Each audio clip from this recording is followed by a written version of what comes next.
अस्सलाम वालेकुम बच्चे, कैसे हैं सब लोग। होप सो सब ठीक होंगे। आज हम 9th क्लास की chemistry according to new syllabus chapter 5 का टॉपिक देखेंगे, system and surrounding for Urdu medium. System और सराउंडिंग इसको पढ़ने से पहले ये जो टॉपिक है ये बेसिकली शॉर्ट क्वेश्चंस के लिहाज से है या एमसीक्यूज के लिहाज से। तो मैं यहाँ पे बताऊंगी भी कि इसमें से कौन कौन से शॉर्ट क्वेश्चंस बन रहे हैं और इसमें कौन से एमसीक्यूज बन रहे हैं। तो इसको देखते हैं। System of surrounding and surrounding है। सिस्टम बच्चे कोई सी ऐसी चीज जिसको हम स्टडी करते हैं, जिसमें कोई ना कोई तब्दीली आ रही होती है, चाहे वो फिजिकली है चाहे वो केमिकली है, उसको सिस्टम बोलते हैं। सराउंडिंग क्या होता है? सिस्टम के अलावा बाकी सारी उसके इर्द गिर्द की जो चीजें होती है ना, उसको सराउंडिंग बोल देते हैं। कहते हैं केमिस्ट्री में सिस्टम से मुराद हर वो शय का मुताला है जिसमें कोई फिजिकल या केमिकल तब्दीली वकूअ पज़ीर हो। तो ऐसी कोई भी चीज जिसमें तब्दीली आ रही हो फिजिकल या केमिकल, उसकी स्टडी को आप क्या कहते हो? सिस्टम कहते हैं। कहते हैं ये जो कोई केमिकल अगर रिएक्शन लेंगे ना तब्दीली में, तो उसमें आप किस चीज़ों का मुताला करेंगे? उसमें रिएक्टेंट्स का भी करेंगे, प्रोडक्ट्स का भी करेंगे, सॉल्वेंट का भी करेंगे, कैटलिस्ट वगैरह भी मौजूद होते हैं। फॉर एग्जाम्पल अगर इन सबको मैं देखूं, हमारे पास अगर ये कोई इक्वेशन है, केमिकल रिएक्शन है, इसमें जो चीज़ें मिल रही होती है ना, जो रिएक्शन कर रही होती है, उसको कहते हैं रिएक्टेंट्स। इनके कंबाइन होने से, रिएक्शन करने से जो चीज़ें हमें मिल रही होती हैं, एरो की जो दूसरी साइड होती है, वो प्रोडक्ट्स होते हैं जो बन रहे होते हैं। जो अगर मीथेन को आप पानी के साथ मिला रहे हो, जो ज्यादा मिकदार में लेते हैं, जिसको सॉल्वेंट कहते हैं, पानी ज्यादा मिकदार में होता है, इसको सॉल्वेंट कहते हैं। अक्सर समटाइम पता है क्या होता है, रिएक्शन को करवाने के लिए ना आप इसमें एक और चीज भी डाल रहे होते हैं। यूजुअली यहाँ पे ना निकल इस्तेमाल किया जाता है। निकल कैटलिस्ट होता है। कैटलिस्ट एक ऐसी चीज होती है जो सिर्फ और सिर्फ रिएक्शन को तेज करवाती है, मतलब जल्दी जल्दी फास्टली रिएक्शन करवा रही होती है। अगर मैं चाह रही हूँ कि ये दोनों जो रिएक्टेंट्स है बड़ी स्पीडली रिएक्शन करके आपके पास ये प्रोडक्ट्स दे दें, तो मैं यहाँ पे एक मेटल ऐड कर देती हूँ, निकल। निकल का काम क्या होता है? वो खुद यूज नहीं होती, वो सिर्फ और सिर्फ क्या करती है? रिएक्शन को तेज करवाती है। तो कहते हैं हमारे पास अगर केमिकल रिएक्शन होगा तो इन सारी चीजों का मुतालिया भी शामिल होगा। ये सब अशिया क्या होंगे? सिस्टम का तस्वुर होंगे। तो ये जस्ट एक बता रहे हैं कि अगर केमिकल रिएक्शन होगा तो आप इन सबका मुतालिया करेंगे। लेकिन बेसिकली जो आपके पास सिस्टम की डेफिनेशन है वो ये है, हर वो चीज जिसमें कोई फिजिकल या केमिकल चेंज आ रहा हो। हर वो शय जो जेर गौर किमियाई रिएक्शन का हिस्सा नहीं है, इसे सराउंडिंग कहते हैं। मतलब जिसका तो हम मुतालिया कर रहे होते हैं, जिसमें कोई फिजिकल या केमिकल चेंज आ रहा होता है, वो सिस्टम है।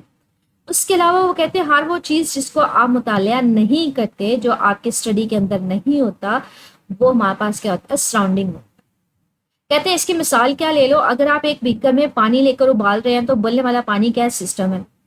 बाकी हर चीज यानी बीकर, बर्नर सा या कुछ क्या सराउंडिंग है। कहते हैं फॉर एग्जाम्पल आप क्या कोई सिचुएशन लो, कहते हैं फॉर एग्जाम्पल आप सिचुएशन लो कि एक बीकर है, उसमें आप पानी को बॉयल कर रहे हो। आप फिजिकल चेंज किस में आ रहा है? ये केमिकल इस पानी में, क्योंकि पानी पहले लिक्विड था, अब ये भाप बनता जाएगा जैसे जैसे उबलता जाएगा। तो ये जो पानी है इसकी स्टडी को हम कहते हैं ये सिस्टम है। इसके अलावा आप ये बीकर ले लें, आप ये बर्नर ले लें या इर्द गिर्द का एटमॉस्फेयर ले लें, वो सारी की सारी क्या है? सराउंडिंग। तो ऐसी चीज जिसमें फिजिकल या केमिकल चेंज आ रहा हो वो सिस्टम है। उसके अलावा बाकी सारी चीजें क्या है? हमारे पास सराउंडिंग है। तो यहाँ पे ये कह रहे हैं कि आप इसके एग्जाम्पल क्या सेहत में दे सकते हो? बीकर में आप पानी को बॉयल कर रहे हो, उसमें जो पानी बॉयल हो रहा होगा वो क्या होगा? वो सिस्टम होगा, क्योंकि उसकी उसमें तब्दीली आ रही है। पानी पहले लिक्विड था, वो भाप में बदलना शुरू हो जाएगा। अब अगर आप इसमें देखें तो अगर पानी बॉयल हो रहा है, जैसे जैसे हीट एनर्जी जो है पानी से बाहर एटमॉस्फेयर में, अगर ये देखें हमारे पास एक सिस्टम है, तो आपने अगर किचन में देखें तो जहाँ पे कोई चीज़ पक रही होती है वो तो ठीक है, लेकिन इर्द गिर्द का माहौल जो है वो भी गर्म हो गया होता है। किचन का एटमॉस्फेयर जो सराउंडिंग है वो भी गर्म हो गई होती है। तो हम कहते हैं वहां पे सिस्टम से सराउंडिंग में हीट एनर्जी जा रही है।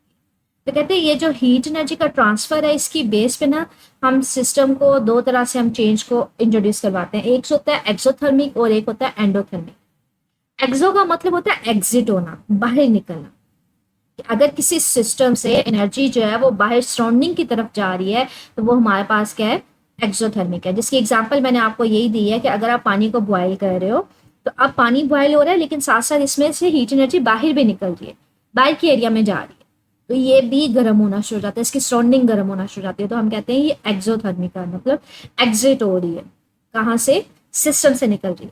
और अगर सिस्टम से हीट एनर्जी निकले के बच्चे इसकी हीट एनर्जी कम हो जाएगी, तो हम कहते हैं इसके लिए माइनस साइन इस्तेमाल होता है। ये एमसीक्यूज के लिए कि एक्सोथर्मिक के लिए आप कौन सा साइन इस्तेमाल करते हो?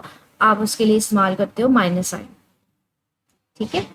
इसके अलावा कहते हैं हमारे पास अगर देखा जाए एंडोथर्मिक, एंडो का मतलब होता है एंटर होना। तो अगर सराउंडिंग से सिस्टम में कोई चीज हीट एनर्जी एंटर हो रही है तो वो एंडोथर्मिक है। है। और एंडोथर्मिक मतलब सिस्टम में हीट एनर्जी जा रही है, ज्यादा हो रही है उसकी, तो उसको मुस्बत साइन देते हैं। तो ये जो साइन है ये बेसिकली हमारे पास क्या है, एमसीक्यूज। सिस्टम की डेफिनेशन, सराउंडिंग की डेफिनेशन, ठीक है। शॉर्ट क्वेश्चन आता है, तारीफ करें सिस्टम और सराउंडिंग की और एक मिसाल के साथ वाजिया करें। तो मिसाल इसकी यहाँ से यहाँ तक पहुंचेगी। इसके अलावा आपसे क्वेश्चन आता है शॉर्ट क्वेश्चन, एंडोथर्मिक और एक्सोथर्मिक में क्या फर्क है।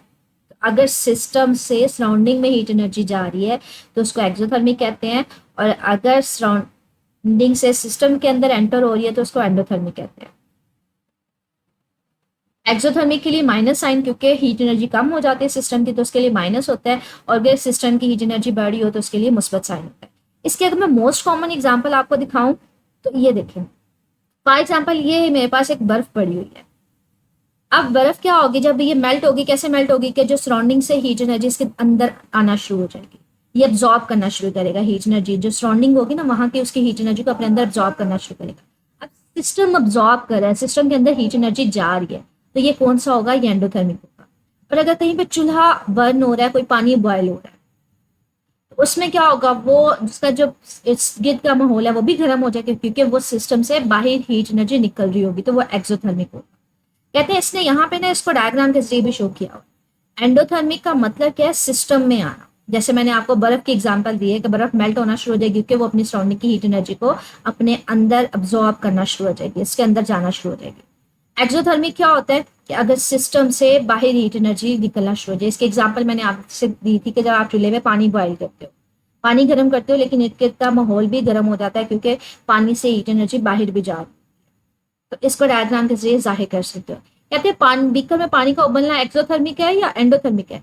तो पानी बॉयल हो रहा है तो पानी से उसका इर्द गिर्द का माहौल क्या हो गया होता है, गर्म हो रहा हो गया होता है, तो मतलब सिस्टम से बाहर भी थोड़ी बहुत एनर्जी जा रही होती है, एग्जिट हो रही होती है, ठीक है। तो ये हमारे पास कौन सा है, एक्सोथर्मिक।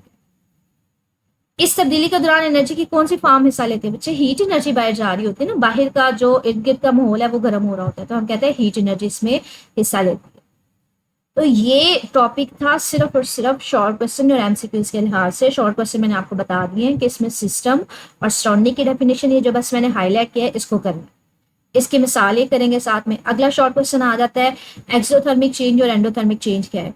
एमसीक्यूज क्या आता है कि एक्सोथर्मिक प्लस होता है या माइनस होता है। एक्सोथर्मिक हमेशा याद रखिएगा वो माइनस होता है क्योंकि सिस्टम की एनर्जी बाहर जाया हो रही होती है, हीट एनर्जी। और एंडोथर्मिक क्या होता है, सिस्टम के अंदर हीट एनर्जी जा रही होती है, तो ये प्लस में होता है।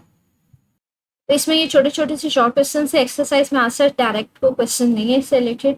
तो आप ये चैप्टर के अंदर से इसमें 2 शॉर्ट क्वेश्चन बनेंगे, सिस्टम और सराउंडिंग क्या है इनकी तारीफ लिखें, और एक्सोथर्मिक और एंडोथर्मिक क्या है। आप इसके साथ एक्सोथर्मिक और एंडोथर्मिक के साथ ना आप ये डायग्राम भी साथ में ड्रॉ करेंगे, ठीक है।